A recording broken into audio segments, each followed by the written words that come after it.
Assalamualaikum warahmatullahi wabarakatuh. Halo, perkenalkan nama saya Nelsa Alberti Royana dengan nomor NIM 40222211011, mahasiswa Universitas Muhammad Husni Tamrin dari Fakultas Keguruan dan Ilmu Pendidikan, program studi pendidikan guru sekolah dasar semester 6. Vlog kali ini saya buat untuk memenuhi tugas ujian akhir semester pada mata kuliah Statistika Pendidikan dan Penelitian Kuantitatif dengan dosen pengampu Bapak Dr. Haji Endang Iriani MPD, yaitu dengan tugas membuat video penggunaan SPSS untuk menguji data dengan uji validitas, uji reabilitas, uji homogenitas, dan uji t-test. Selamat menyaksikan. Langkah-langkah pertama yaitu kita ketik pretest, eksperimen, di bawahnya post-test eksperimen, desimalnya kita ganti 0, labelnya kita tulis post-test eksperimen, selanjutnya pretest control, labelnya kita tulis pretest control, dan yang terakhir post-test control, kita garis desimalnya 0, labelnya post-test control. Kita ganti center,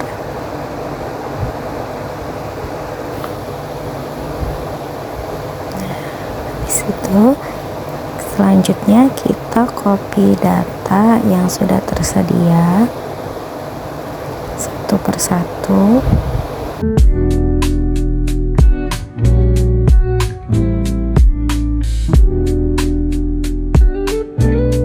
Post-test kita copy, datanya kita masukkan ke dalam SPSS. Selanjutnya pun sama, pretest control kita copy dan post-test control juga kita copy.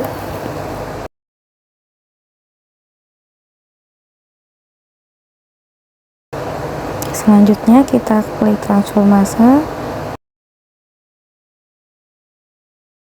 Ini kita klik all, kita cari sum,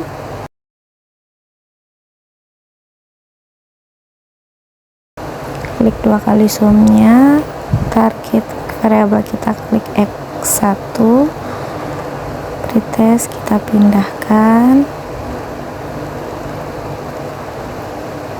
post-test juga kita pindahkan, sampai semuanya kita pindahkan.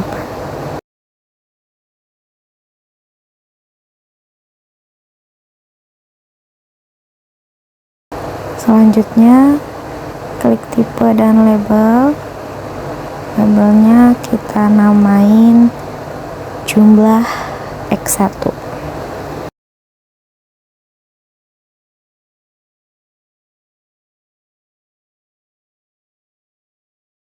Klik continue, selanjutnya klik OK. Di sini sudah muncul nilai X1-nya. Selanjutnya klik analyze, correlate, kita klik, kita pindahkan, post-test sampai jumlah X1. Kita centang, klik OK. Muncul hasil dari correlation-nya.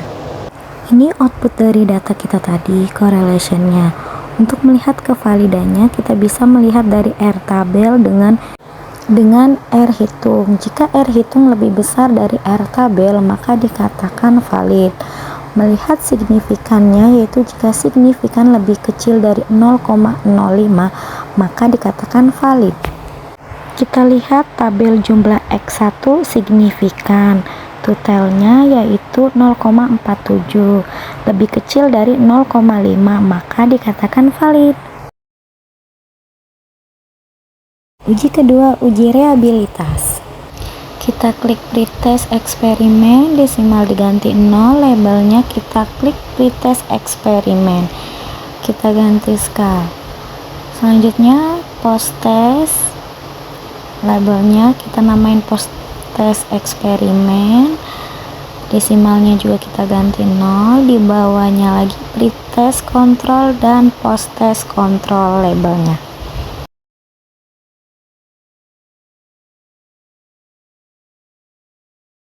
Langkah selanjutnya kita ke data view, kita pindahkan satu persatu data yang sudah tersedia, kita copy paste, pindahkan ke SPSS.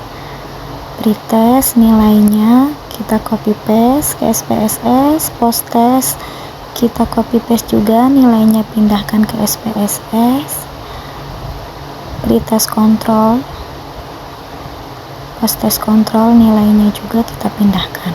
Selanjutnya kita klik analyze, klik lagi scale, reliabilitas analyze, kita pindahkan ke tabel sampingnya. Kita pindahkan semua, klik statistik, kita centang scale, centang correlation juga serta means-nya. Kita klik OK. Ini hasil dari data yang telah kita input tadi. Untuk melihat reliabilitasnya, kita lihat dari nilai reliability statistik.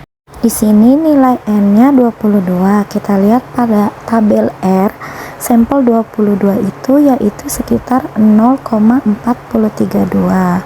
Kita lihat pada nilai yang didapatkan yaitu alfanya sekitar 0,752. Artinya lebih besar dibandingkan 0,432, berarti instrumen yang kita buat reliability. Pada uji homogenitas ada 3 tahap. Tes yang pertama, tes of homogenitas ANOVA. Pada variable view kita klik nama hasil, desimal kita ganti 0, labelnya kita hasil belajar, kita namakan. Selanjutnya diganti scale, yang di bawahnya kita ganti kelas. Untuk 1 sama dengan pretest eksperimen, 2 pretest eksperimen, 3 pretest kontrol, dan yang keempat post test kontrol. Kita ganti ke nominal, kita klik pada value, yang non kita klik value 1, labelnya kita namakan pretest eksperimen. Add yang kedua kita namain label post test eksperimen, 3 kita namai label pretest control, yang keempat labelnya post test control, kita klik OK. Selanjutnya ke data view, data yang tersedia kita copy paste, pretest kita copy, pindahkan ke SPSS, ke hasil. Untuk kelasnya kita klik 1 semua. Selanjutnya juga sama seperti cara tadi, kita pindahkan satu-satu. Untuk post test kita namakan kelasnya 2. Untuk pretest copy paste kita namakan 3, dan untuk post test control kita namakan kelasnya 4. Selanjutnya klik analyze, pilih compare mean, pilih one way ANOVA. Hasil belajar kita ke dependent list, sedangkan selanjutnya ke faktor. Kita klik homogeneity. Oke. Ini hasilnya, kita lihat nilai sig-nya yaitu 0,252. Lebih besar manakah? 0,05 dengan 0,252, tentunya lebih besar 0,252, berarti terdapat signifikan. Pada tahap kedua, klik analyze, deskriptif statistik, kita pilih ekspor. Hasil belajar kita pindahkan ke dependent list, sedangkan di bawahnya kita pindahkan ke faktor list. Klik plot, centang power estimation, selanjutnya continue dan OK.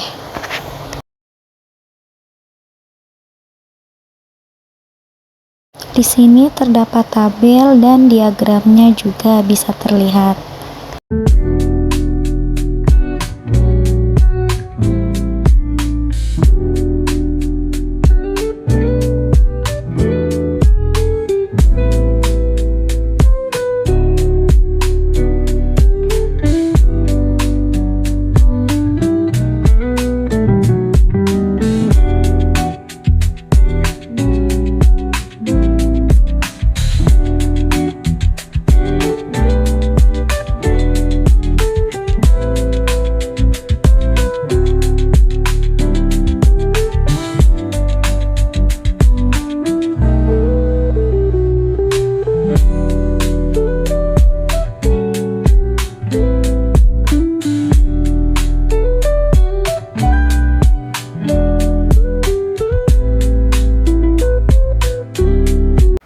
Uji yang keempat, uji t-test.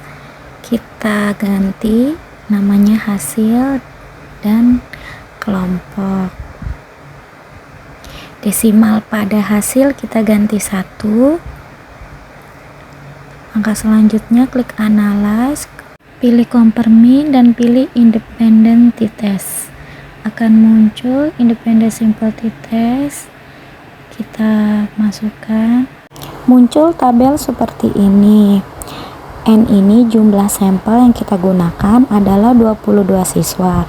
Kita lihat nilai minnya pretest eksperimen, nilai minnya 61,682.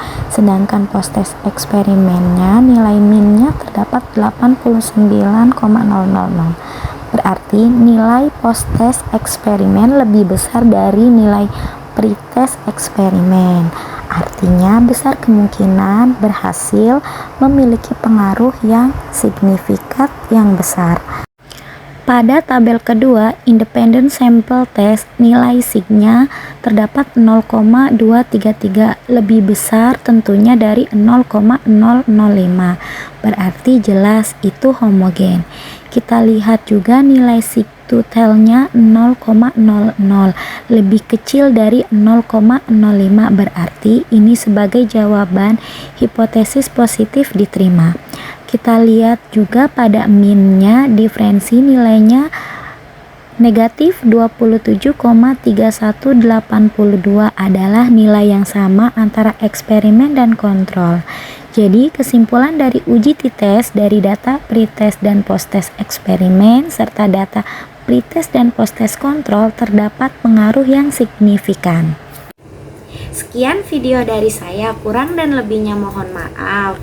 Semoga bermanfaat. Akhir kata, wassalamualaikum warahmatullahi wabarakatuh.